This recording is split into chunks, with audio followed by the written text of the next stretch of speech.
Hello, today I'm going to talk to you about states of matter and kinetic molecular theory. And our goal here is to understand both the states of matter and their behavior on the particle level. So when I ask you questions about these things, I want you to think about the individual atoms or molecules and how they're behaving. Right, so let's start with characteristics of each of these things. So we have solids, liquids, and gases, all right, and then a variety of characteristics.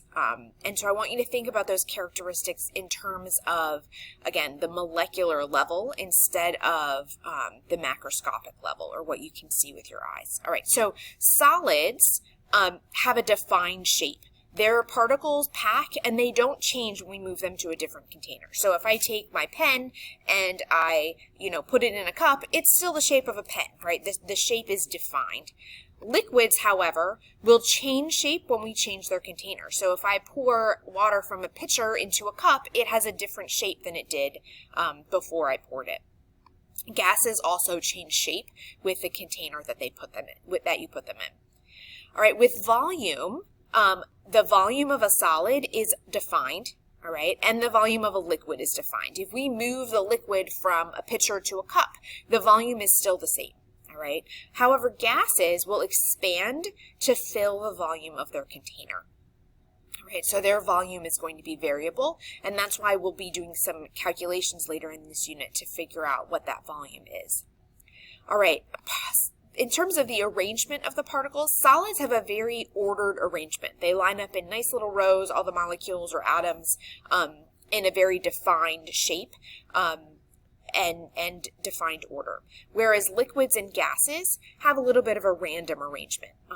So in a liquid, the particles are close together, but they aren't necessarily lined up. All right, and a gas, they're moving around all over the place, and they're not. The arrangement is constantly changing. All right, in terms of movement, solids do move unless they are at absolute zero. That's the only time that all movement stops. But we just get vibration. So if you were to zoom into a solid all the way into the molecules or atoms, you would see the atoms vibrating. All right, they're moving, but their position is not changing. All right, liquids have moderate movement, both vibrational, just like solids, rotational, so they can turn in space, and translational. So the molecules can, slide past each other in a liquid and change positions. In a gas, they're moving in lots of different directions all over the place. All right. The attraction between particles in a solid is the strongest. All right, we've maximized our intermolecular forces when we have a solid, and so there's very strong attraction between the particles. In a liquid, the particles are attracted to each other enough that they touch each other, but it's not so strong that they can't move relative to one another. So that's a moderate attraction. All right, and in gases, we assume that there's no attraction at all, that the gases are moving around so much that they don't even notice the other gas molecules there, and they're not attracted to each other. All right, some examples. These are just things that you would know from your everyday life. Examples of a solid would be ice, a metal like gold or silver, charcoal, anything that's a solid. All right, examples of a liquid would be water, oil, ethanol. And then for gases, water vapor, oxygen gas, nitrogen gas, carbon dioxide gas, all examples of gases. All right, now the next thing that we're going to talk about is the kinetic molecular theory of gases.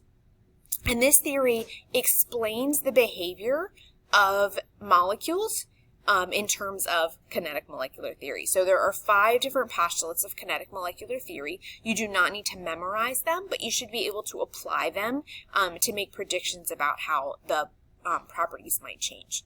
So gases consist of very small particles, which are atoms or molecules, that move randomly with very high velocities, meaning they move very fast. All right. The attractive forces between them are usually very small, which we just talked about. They're moving so much that we assume that they basically don't interact with each other at all. All right. 3 is the actual volume occupied by the gas molecules is very, very, very small compared to the total volume that the gas occupies. So what that means is if I'm looking at gases in my cup, for example, all right, there are gas molecules moving around in there, and each of those molecules has some volume, but the volume of that individual particle is so small compared to the total volume that's being taken up by the gas as a whole that we basically ignore the volume of the particles. All right. The fourth one is that gases are in constant motion, moving rapidly in straight paths. So basically, they just move in a straight line until they bump into something, either another molecule or the sides of the container. All right, and then they bounce back off and keep moving. All right, and then the last one, and this one we'll refer to a lot, is the average kinetic energy of the gas is going to be proportional to the temperature in Kelvin. All right, and we've already talked about this a little bit. You know that as we increase the temperature, the particles will speed up, and that is because their kinetic energy is increasing.